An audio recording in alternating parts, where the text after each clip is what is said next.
Muy buenas a todos, amigos y amigas de YouTube.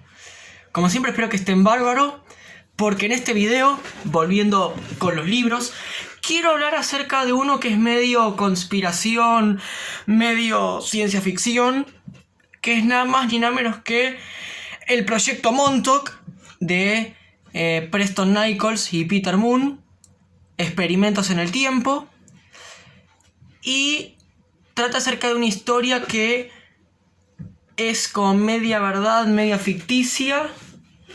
Ya van a ver por qué les cuento todo esto. Sin más, arranquemos. El proyecto Montauk, Experimentos en el Tiempo, es un libro escrito, como recién dije, por Preston Nichols o Peter Moon, en el que cuentan una historia de misterio acerca de un proyecto secreto que tuvo el gobierno de los Estados Unidos entre las décadas del 60, 70 y 80 en Long Island, más puntualmente en la localidad de Montauk. Y este proyecto se llevó a cabo en la base aérea de la Fuerza Aérea de los Estados Unidos, que tiene la localidad de Montauk a las afueras. Según lo que nos cuenta el autor, el proyecto Montauk fue una extensión del proyecto Filadelfia, a la que también se le agregaron cosas del proyecto Arcoiris y que iban de temas relacionados con teletransportación, control mental, psicotrónica, guerra psicológica, viajes en el tiempo y etcétera, etcétera, etcétera, poderes psíquicos también. Nuestro amigo Preston lo que cuenta es que este libro lo escribió a principios de la década del 90, cuando empezó a recordar y se le empezaron a volver a la cabeza los recuerdos reprimidos que él tenía, ya que nos cuenta que él participó de este proyecto, pero que de alguna u otra manera, con alguna especie de ingeniería o conocimiento biológico, científico, lograron entorpecerle la memoria, y cuando él empezó a recordar algunas cosas, dice que las plasmó en este libro y que involucraba, como recién dije, aspectos del proyecto Filadelfia, del experimento Filadelfia, del proyecto Fénix, del proyecto Rayo de Luna y del proyecto Arcoiris. Según cuenta la historia, cuando nuestro protagonista llega a la base de Montauk, donde estaban haciendo los experimentos, empiezan a ocurrirle cosas raras, como por ejemplo que empieza a recordar dos líneas de tiempo, dos historias paralelas pero simultáneas. ¿A qué me refiero con esto?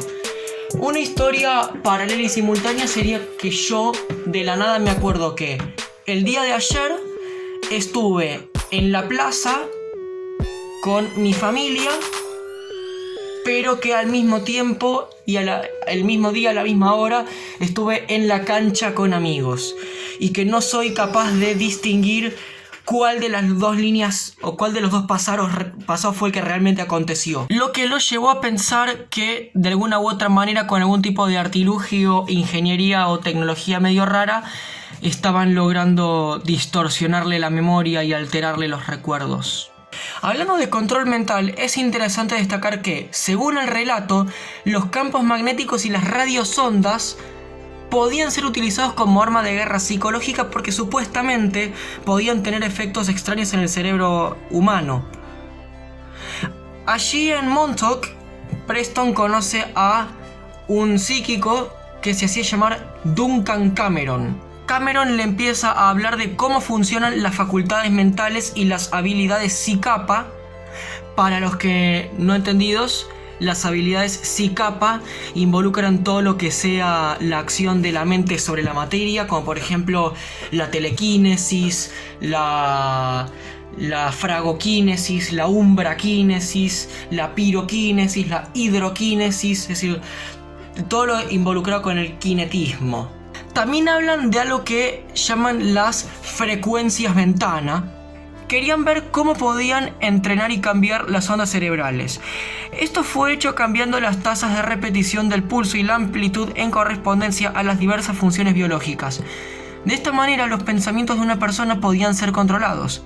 Con la potencia de la radiofrecuencia de entre 425 a 450 MHz, ellos en realidad tenían una ventana hacia la mente humana. El siguiente paso sería averiguar lo que había dentro de ella. Emitiendo radiofrecuencias de ese rango, entre los 425 y los 450 MHz, se podía manipular la mente. ¿Y por qué? Porque las distintas frecuencias podían estimular o aplacar determinadas regiones del cerebro. De hecho, es bien sabido que los estados de conciencia y las ondas cerebrales están directamente relacionados, y que cada estado de conciencia y frecuencia de actividad eléctrica del cerebro está relacionada con distintas funciones de la mente. Algo curioso es que el proyecto Montauk se mantenía en pie a pesar de que en un momento el gobierno de los Estados Unidos cortó la financiación, lo cual puede parecer llamativo. Respecto a los experimentos en el tiempo, la supuesta máquina se llamaba la silla de Montauk y consistía en una silla que tenía bobinas en paralelo y electrodos que se conectaban a la cabeza de una persona y que de ahí iban para una supercomputadora Cray One. Había circuitos electrónicos, supercomputadoras y máquinas con tecnologías desarrolladas por Nikola Tesla que permitían captar la actividad eléctrica del cerebro, convertirla en pulsos, procesarla y guiarla a una pantalla para que proyecte lo que alguien estaba pensando. Es decir, una máquina que permitía leer el pensamiento de una persona. Supuestamente Duncan Cameron fue uno de los conejillos de Indias o ratas de laboratorio que se utilizó para hacer esta clase de experimentos. Otra cosa que cuenta es que Duncan Cameron, cuando estaba conectado a la silla de Montauk, era capaz de pensar en un objeto y materializarlo desde el éter. Es decir, el chaboncito pensaba algo y ¡pum!, de la nada aparecía. Supuestamente que no es que aparecía de la nada, sino que en realidad estaban guiando la electricidad y la estaban densificando para que por principio de implosión origine materia. Y bueno, se nota que no hay muchos detalles técnicos en este libro. Cameron también fue utilizado para abrir agujeros de gusano y mandar gente al pasado y al futuro. Supuestamente esto lo permite un proceso llamado conjugación de fases, que consiste en generar descargas de alta tensión en un punto crítico y concentrar energía eléctrica hasta el punto de poder desgarrar la Matrix, la malla del espacio-tiempo, y realizar los dichosos viajes. Como recién dije, se nota que Nichols no da muchos detalles técnicos acerca de cómo funcionan dichas tecnologías, ya que habla vagamente de bobinas y electrodos y la computadora Cray One. Pero bueno, yo para ir cerrando saco la siguiente conclusión. Se sabe que el proyecto Montauk existió en serio, aunque nadie sabe a ciencia cierta qué fue lo que se llevó a cabo ahí. Y eso es lo que da lugar a hacer todas estas elucubraciones y hacer relatos que parecen dignos de una historia de ciencia ficción. Cabe destacar que la serie Stranger Things está basada justamente en el proyecto Montauk.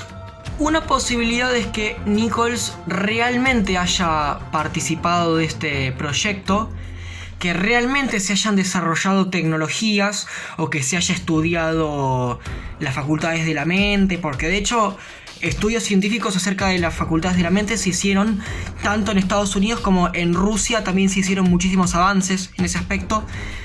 Pero es probable que Nichols haya tergiversado un poco o haya distorsionado la historia o la haya exagerado con la finalidad de que la gente que leyera eso desacreditara y se quisiera desentender de esto del proyecto Montauk para que piensen que es una tontería. No sería una estrategia descabellada, puesto que de esa manera desviarían la atención y nadie se molestaría en investigar en qué fue lo que realmente pasó en Montauk. En fin, a mí lo único que me queda es contarles lo que leí yo del libro, invitarlos a ustedes a leerlos en caso de que quieran.